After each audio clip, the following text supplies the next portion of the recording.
कौन बताएगा context API?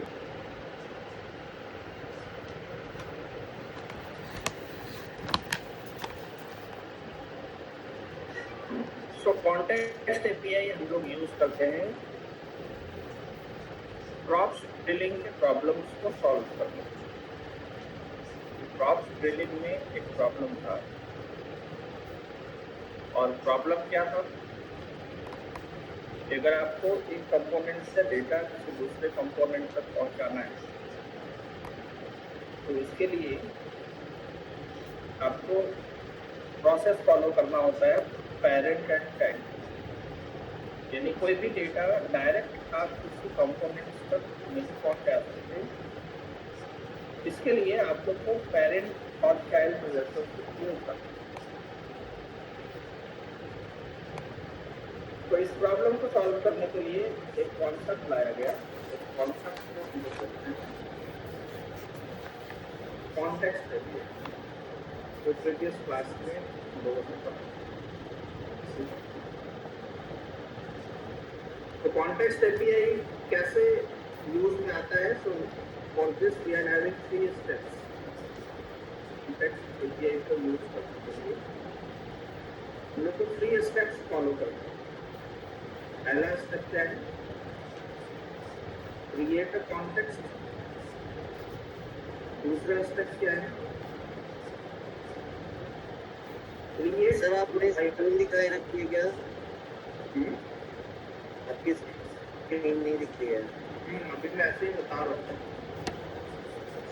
ये मुझे समझ नहीं आ रहा। आपको तो ऐसे भी नहीं समझ में आएगा क्योंकि आप पढ़े नहीं,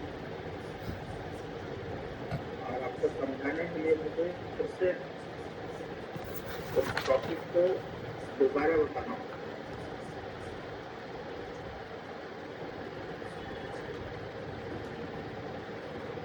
तो कॉन्टेक्स्ट एपीआई पे काम करने के लिए हम लोग कितने स्टेप्स फॉलो करेंगे? 3 steps. So let's understand context API concept.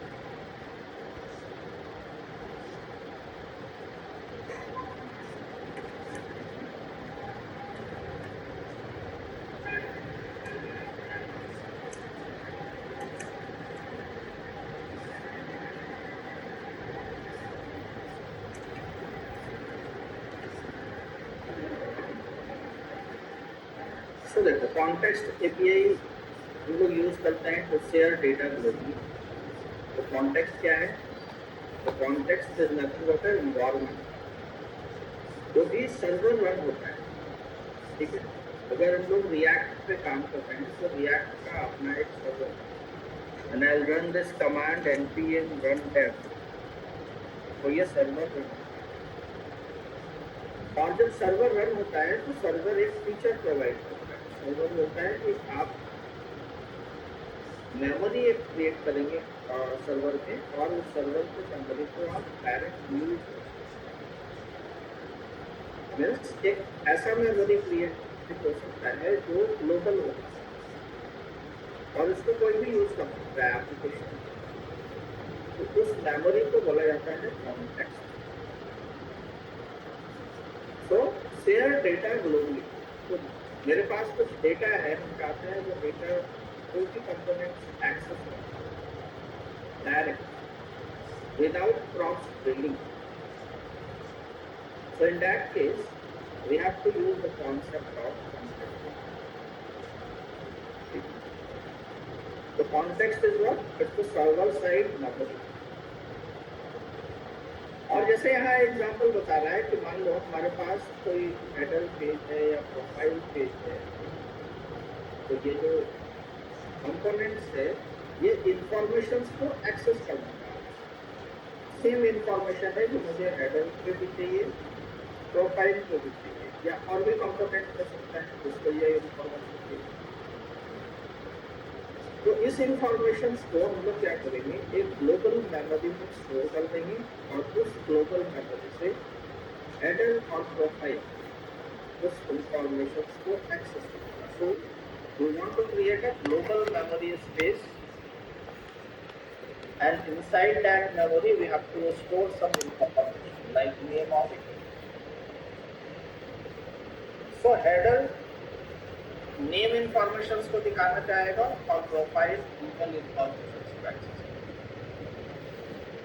तो हम लोग क्या करेंगे, एक कॉन्टेक्स्ट क्रिएट करेंगे, एक मेमोरी क्रिएट करेंगे सर्वर साइड में, और उस मेमोरी के अंदर नेम और ईमेल के वैल्यू को स्टोर कर प्रोवाइड करवा देंगे, और फिर इस नेम और ईमेल के वैल्यू को प्रोफाइल और हेडर कंपोनेंट एक्सेस कर। That's the process. तो अब इस प्रोसेस को फॉलो करने के लिए क्या क्या करना होगा, तो what would be the step by step process. तो पहला स्टेप क्या है, क्रिएट कॉन्टेक्स्ट। तो प्रीवियस क्लास में पढ़ा था कि आपको क्या करना होगा, एक फंक्शन कॉल करना होगा, क्रिएट कॉन्टेक्स्ट।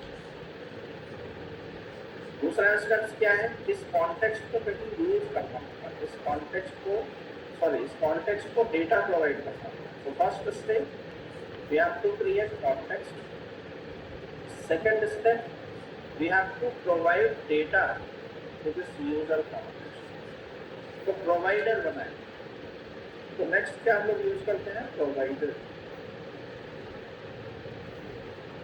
और provider के अंदर डेटा को एक्सेस करते हैं। तो देखो यहाँ पे मान लो हम लोग यहाँ पे डेटा बनाए यूजर, इस डेटा में कुछ इंफॉर्मेशन है, नेम है और ईमेल, मतलब ये दो इंफॉर्मेशन।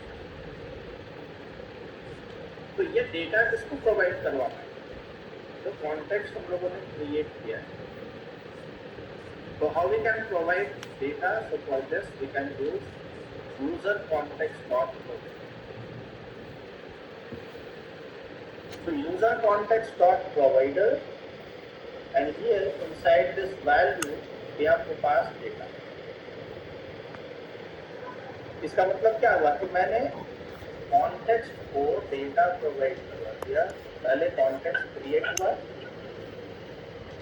और फिर इस कॉन्टेक्स्ट को मैंने डेटा दे दिया। डेटा क्या दिया है, नेम है। अब दूसरा ये है कि इस डेटा को यूज कौन करेगा, यूजर कौन या चाइल्ड कौन है जो इस डेटा को एक्सेस कर सकता है।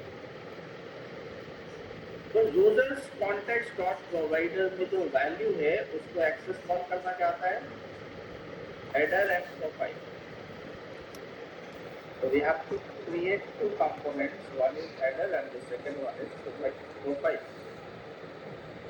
ये दोनों कंपोनेंट किसको एक्सेस करना चाहता है, यूजर। और यूजर के पास क्या है, name and. So how header and profile can access the data from this user context? तो इसके लिए header और profile दोनों कंपोनेंट को क्या यूज करना होगा, एक hooks यूज करना होगा। And what's the name of that hooks? Use context। तो यूज कॉन्टेक्स्ट को क्या प्रोवाइड करवा देंगे, यूजर कॉन्टेक्स्ट। यूजर कॉन्टेक्स्ट के पास क्या है, यूजर। इस यूजर के पास क्या है, नेम एंड ईमेल। यहाँ पे एक्सेस कर दे रहे हैं यूजर डॉट नेम, और प्रोफाइल वाले इस वाले पेज पे यूज कर देंगे यूजर डॉट ईमेल। तो अब जहाँ पे भी मुझे यूजर इंफॉर्मेशन चाहिए वहाँ पे बस क्या करना है, यूज कॉन्टेक्स्ट को कॉल करेंगे, कॉन्टेक्स्ट का नाम देंगे और वैल्यू एक्सेस। तो यहाँ पे जो भी डेटा रखा गया है वो एक ग्लोबल मेमोरी स्पेस पे रखा गया है, and that global memory space is called context. तो सर्वर में मेमोरी कैसे क्रिएट होगा, मेथड यूज करेंगे क्रिएट कॉन्टेक्स्ट। कॉन्टेक्स्ट को डेटा कैसे प्रोवाइड करेंगे, तो हम लोग यहाँ पे प्रोवाइडर बनाएंगे, ये हमारा डेटा है। How we can create provider, तो user context dot provider value में डेटा पास। कौन यूज करेगा, तो हेडर और प्रोफाइल, ये इसको यूज करेगा। And if header and profile want to access, so here we have to use a hooks called use context। Use context में user context के पास, यूजर कॉन्टेक्स्ट के पास कौन सा डेटा है, यूजर है, यूजर से डेटा एक्सेस, यूजर से data access कर। तो ये प्रोग्राम मैंने ऑलरेडी ग्रुप में भी शेयर कर रखा है, along with practice this program, जिसमें कॉन्टेक्स्ट क्रिएट हुआ, कॉन्टेक्स्ट को डेटा प्रोवाइड किया गया, डेटा को एक्सेस करने के लिए we are using the service called जिसमें यूजर कॉन्टेक्स्ट को पास करता है।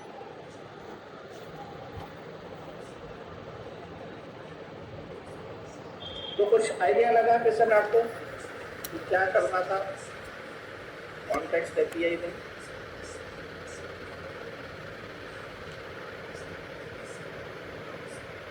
ये